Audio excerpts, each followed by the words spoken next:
आइए इमाम साहब से कुछ बात करते हैं। इमाम साहब, जरा आप मुझे बताएंगे कि इस कोरोना महामारी में क्या ऐसा आपने देखा कि आपको लगा कि कुछ संदेश देना चाहिए लोगों को? मैं ये संदेश देना चाहता हूँ तमाम हिंदुस्तान वासी को कि अगर अभी भी आप ये भूल कर रहे हैं कि हमको कोरोना नहीं होगा। बहुत सारे लोग हैं हिंदुस्तान में हमारे यहाँ जो ऐसा सोचते हैं कि हमको कोरोना नहीं होगा। हो सकता है वो मौलवी भी हो और हो सकता है वो पंडित भी हो। कोई ऐसा सोच रहे हैं कि हम वज़ू कर रहे हैं तो हमको कोरोना नहीं होगा, और कोई ऐसा सोच रहे हैं कि हम गौमूत्र पी रहे हैं और गोबर लेप रहे हैं तो हमको कोरोना नहीं होगा। तो मैं उन्हें बताना चाहता हूं कि आप बहुत बड़ी भूल कर रहे हैं। एक ऐसी भूल कर रहे हैं जो आपसे पहले बड़े बड़े लोगों ने की है। बड़े बड़े लोग से मुराद आप अमेरिका का हाल देख सकते हैं। वो भी सोचते थे कि हमको कोरोना नहीं होगा। दुनिया की बड़ी बड़ी कंट्री और हमारे देश के भी बड़े बड़े लोग ऐसा सोचते थे कि हमारे देश में कोरोना कोई हेल्थ के लिए मैटर नहीं है और वो नहीं आएगा, लेकिन आया और कई लोग मारे भी जा चुके हैं। इसलिए अगर आप सोशल डिस्टेंस का अमल अपनी ज़िंदगी में नहीं लाए और आप सरकार द्वारा दिए गए निर्देश का पूरी तरह से पालन नहीं किए तो आप पूरी तरह से धोखे में हैं।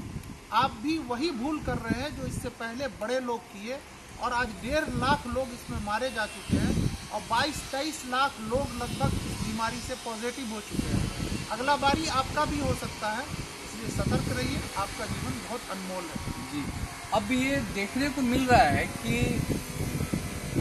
मार्केट में या यूँ कह लें कि शहरों में, गांवों में भी बहुत सारी अफवाहें फैलाई जा रही है कोरोना के समय। तो ये कौन है जो बेवजह इस अफवाह को फैला रहे हैं?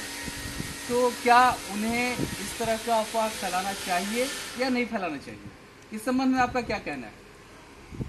अफवाह कोई भी हो उसे फैलाना नहीं चाहिए। और ये संजीव सर, आपका एक बहुत अच्छा सवाल है जिसकी आज सख्त ज़रूरत है। हर मीडिया पे इसकी चर्चा होनी चाहिए, क्योंकि हमारे देश में अभी बहुत ज़्यादा अफवाह फैला हुआ है। और अफवाह एक तरह का नहीं है। कहीं ये है अफवाह कि पुलिस आ रही है, उसे पकड़ के ले जाएगी और जहर वाला सुई डाल देगी।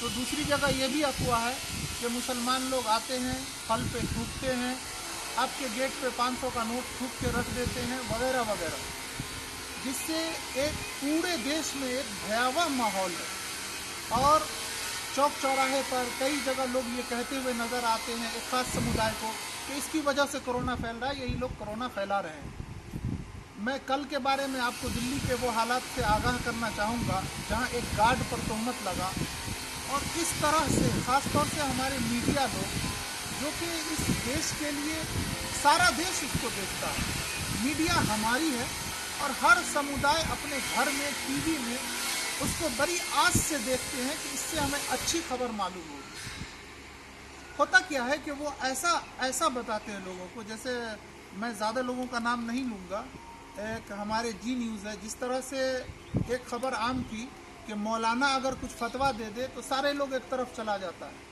उसी तरह से आज ऐसा लगता है कि जी न्यूज़ अगर कोई फतवा दे दे तो सारे लोग उसी बात को मान लेते हैं। एक कान की बात को सुन करके दूसरी कान की सुनना ही नहीं चाहते हैं। भगवान ने 2 कान दिया है, ईश्वर ने 2 कान दिया है। इस कान से भी सुनिए, फिर इस कान वालों की भी सुनिए, फिर बीच में खोपड़ी है, दिमाग है, लगाइए और फैसला कीजिए। तो हमारे सुधीर जी कह रहे थे, हम भी वो न्यूज़ इत्तेफाक से देख रहे थे, तो कह रहे थे कि एक ख़ास समुदाय है इस देश में, ये लोग कानून नहीं मानते हैं। ये लोग के सामने देश का कानून कुछ बड़ा नहीं, कोई महत्व नहीं रखता है। ये लोग मौलवी के फतवा को मानते हैं और जब तक मौलवी का फतवा ना आए ये सुनते नहीं है किसी की। इससे क्या होता है कि दूसरे समुदाय का आप पक्षधर कर रहे हैं। ऐसे में दूसरा समुदाय क्या करता है, वो ये सोच लेता है कि यकीनन में ये मौलाना लोग जो है वो देश के कानून को नहीं मानते हैं, जबकि ऐसा नहीं है। देश के कानून को हम मानते हैं। हम में भी जब लड़ाई होती है तो हम कानून की मदद लेते हैं। किसी तरह का हमारे यहाँ चोरी होती है तो हम कानून की मदद लेते हैं। हर मामले में हम सरकार की, कानून की, भारत सरकार का। अच्छा, एक सवाल और मैं पूछना चाहता हूँ कि अक्सर टीवी पर हम लोग देखते हैं कि डिबेट होता है, किसी मुद्दा को लेकर के डिबेट होता है, तो क्या उसमें ऐसा लगता है कि मैं भी देखता हूँ डिबेट को, लेकिन उसमें मुझे कभी कभी ऐसा दिखाई देता है कि वो लोग मुद्दा विहीन हो जाते हैं। मुद्दे पर तो चर्चा नहीं होती, लेकिन इधर उधर की बातें ज़्यादा होने लगती है और उतावलेपन में आ जाते हैं। क्या ऐसा होना चाहिए? क्योंकि ऐसे मैं किसी खास समुदाय के विषय में या उनके बारे में नहीं कहूँगा, हाँ, चूँकि ये अच्छा भी नहीं लगता, लेकिन चूँकि वो बुद्धिजीवी हैं और कहा जाए तो वो बहुत कहते हैं कि मैं बहुत ही ज़्यादा एजुकेटेड हूँ, तो क्या आपको नहीं लगता कि वो मुद्दा से अलग हट करके फिर बातें शुरू हो जाती है? जी बिल्कुल संजीव सर, आप सही कह रहे हैं। मुद्दा से हट के हर लोग बात कर रहे हैं। खुद मीडिया के जो बड़े सरबराह हैं वो लोग मुद्दा से हट करके बात कर रहे हैं। और मैं आपको बता नहीं सकता हूँ, एक रिपब्लिक टीवी में देख रहा था, और रिपब्लिक टीवी है शायद, उसमें एक पत्रकार है जो एक बुजुर्ग लोग को कह रहे हैं, चुप रहो, तुम चुप हो, मैं तुम्हारा कोई भाई भाई नहीं हूँ। तो एक ऐसा मतलब भयावह स्थिति, मुद्दा को भटकाने वाला स्थिति होती है। आप थोड़ा गौर कीजिएगा, कभी भी कोई न्यूज़ को देखिएगा तो एक मौलाना को कोई मौलाना कुछ बोला अगर, तो उसको न्यूज़ पे बुला लिया गया। अब वो मौलाना न्यूज़ पे आया और 5 आदमी एक पक्षधर की बात करते हैं, एक सोच रखने वाले होते हैं, एक आइडियोलॉजी वाले होते हैं 5 लोग, और जो दूसरा लोग एक आइडियोलॉजी रखने वाले होते हैं, ना तो उनको टाइम दिया जाता है, ना तो उनको बोलने दिया जाता है।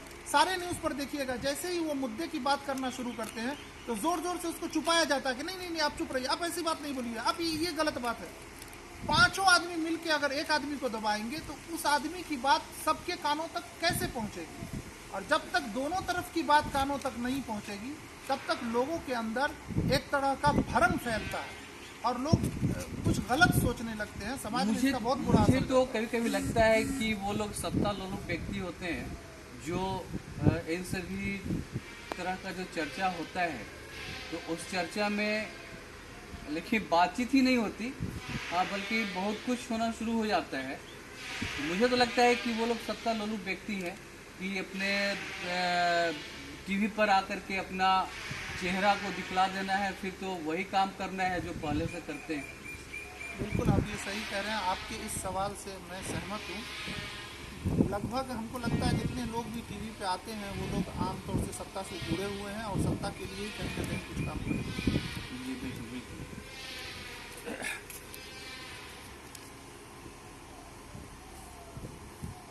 आप मौलाना हैं, कुछ ऐसी भी अफवाह है कि मुस्लिम समाज कानून से और मौलवी के फतवे पर भी यकीन कर लेते हैं, क्या ये कहाँ तक सत्य है? देखिए, मौलवी का जो फतवा है वो दीन के लिए है और हिंदुस्तान का जो कानून है वो भारत के लिए है। ये दोनों अलग चीज़ है। मौलवी हिंदुस्तान के लिए फतवा नहीं देता है, मौलवी हिंदुस्तान के कानून के खिलाफ फतवा नहीं देता है। मौलवी हमेशा दीन के लिए फतवा देता है, इसको आपको समझना होगा। और बाकी हिंदुस्तान के कानून को ही हम लोग हर विषय में मानते हैं।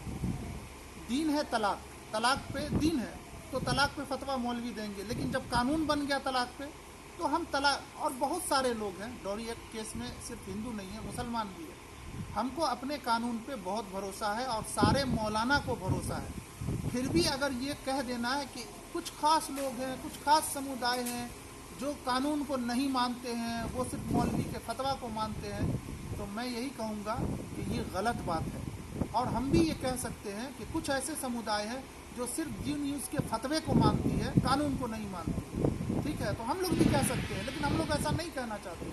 हम लोग देश में भाईचारा चाहते हैं, मोहब्बत चाहते हैं।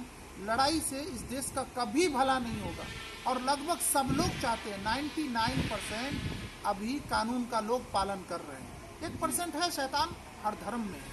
लेकिन होता क्या है कि एक खास समुदाय को टारगेट किया जाता है और उसके न्यूज़ को एकदम भुतहा एंकर दे करके, जैसे वो मौलाना नहीं, वो भूत है, इधर से आ रहे हैं, उधर से आ रहे हैं, आतंकवादी चेहरा, खतरनाक बंदूक।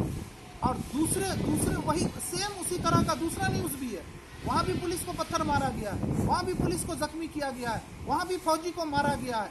उसको पत्थरबाज नहीं कहा जाता, उसको ढेलाबाज नहीं कहा जाता, उसके लिए सनसनी न्यूज़ नहीं बनती है। सर ये गलत है। हम भी भारत के नागरिक हैं और हम लोग भी भारत से बहुत मोहब्बत करते हैं। 5 वक्त नमाज में हम अपनी इस सरजमीन को चूम करके हम दुआ करते हैं। और हम ही नहीं बल्कि हिंदुस्तान के 99% हिंदू हो कि मुस्लिम हो, अभी वो लॉकडाउन का पालन कर रहे हैं। मंदिर में जो फंसे हैं या मस्जिद में जो फंसे हैं या जो घर में नमाज पढ़ रहे हैं या घर में पूजा कर रहे हैं, सब लोग अपने देश के लिए चिंतित है, सब फिक्रमंद है और सब लोग दुआ कर रहे हैं। सबको इस देश से मोहब्बत है। आप ख़ास तौर से मैं यही कहूँगा कि ऐसे महामारी के वक्त जब हमने जुमा पढ़ना मस्जिद में छोड़ दिया है, हमने नमाज पढ़ना मस्जिद में छोड़ दिया है, हमने कानून का पालन किया है, तब आप ऐसे वक्त में गम के माहौल में आप कहेंगे कि तुम लोग कानून को नहीं मानते हो या कोई ख़ास समुदाय है जो कानून को नहीं मानता। ये बहुत ही गलत बात है। हाँ, जो 1% लोग हैं जो नहीं मानते हैं कानून को, उसको सज़ा देने का काम पुलिस अच्छी तरह से करना जानती है। ऐसी बात नहीं है कि पुलिस उनके खिलाफ नहीं कर रही है। अभी बेहतर ये होगा कि आप 99% जो मस्जिद बंद है उसका भी एक भुतहा न्यूज़ बना के दिखाइए कि सारे मस्जिद भूत की तरह बंद है, कोई आदमी वहाँ मौजूद नहीं है। 99% मंदिर भी बंद है, उसको भी दिखाइए, ताकि जो 1% लोग नहीं भी कानून का पालन कर रहे हैं उसमें एक शौक जरे। ऐसा 1% के लिए हरगिज़ मत कीजिए कि 1% को उकसाने के लिए सारे समुदाय को आप टारगेट में ले लेते हैं, सारे समुदाय को गलत कहना शुरू कर देते हैं। ये गलत बात है। जी बहुत बहुत शुक्रिया। अब चलते चलते एक सवाल कि इस कोरोना महामारी को लेकर के आप आम जनता लोगों को क्या संदेश देना चाहेंगे कि इससे वो अपना बचाव कर सकें? जी, इससे बचाव का सबसे अच्छा तरीका है सोशल डिस्टेंस। सरकार भी बता चुकी है, विज्ञान भी बता रहे हैं और जितने भी पढ़े लिखे लोग हैं वो इस चीज़ को बता रहे हैं। हमारे इस्लाम के अंदर भी कहा गया है कि जब महामारी आए तो जहाँ हो वहीं ठहर जाओ। जो लोग बाहर भी हैं, परेशान हाल है, वो ये चाहते हैं कि हम बिहार आ जाएं या यूपी आ जाएं। मैं उनसे कहना चाहता हूँ, हो सकता है आपको कोरोना हो, आप वहाँ से आ जाएंगे, पूरे बिहार को कोरोना हो जाएगा, यूपी को कोरोना हो जाएगा। बेहतर है कि आप वहीं रुके रहें। ऐसा ही इस्लाम का कहना भी है कि जो जहाँ है वबा तक वो वहीं रुक जाए, वो बाहर ना आए। तो सबसे पहली चीज़ तो अपनी जगह पे ठहरे रहें, सोशल डिस्टेंस का पालन करें और वक्त वक्त पर हाथ धोएं। बाहर से जब आप आएँ तो ख़ास तौर से हाथ, मुँह, सर अच्छी तरह से धोएं। ये जो मास्क हम लगाते हैं, इसका जितना देर तक टाइम है उतना ही देर तक लगाएं, फिर इसको अच्छी तरह डस्टबिन में रखें। इस मास्क को आप बाहर अगर फेंकेंगे तो इससे भी बीमारी फैल सकती है। कभी कभी ऐसा मैंने फ़ोटोज़ देखा है कि कुत्ता मास्क को ले लिया, अब वो दूसरा कुत्ता उससे छीन रहा। कई जानवरों में अगर इससे फैल गया ये कोरोना तो और भी मुश्किल होगा हमारे लिए, आपके लिए, सरकार के लिए, देश के लिए। तो इसका ख़ास ध्यान रखें, सफाई खूब अच्छी तरह से रखें, खूब अच्छी नींद सोएं। जो जितना सोएगा उसके लिए महामारी से बचने का उतना अच्छा है कि वो ज़्यादा से ज़्यादा सोए, अपने घर में रहे, अपने बच्चों को भी बाहर ना जाने देना, बाहरी को अंदर आने दें, ये ज़्यादा बेहतर है। जी बहुत बहुत शुक्रिया, बहुत बहुत धन्यवाद।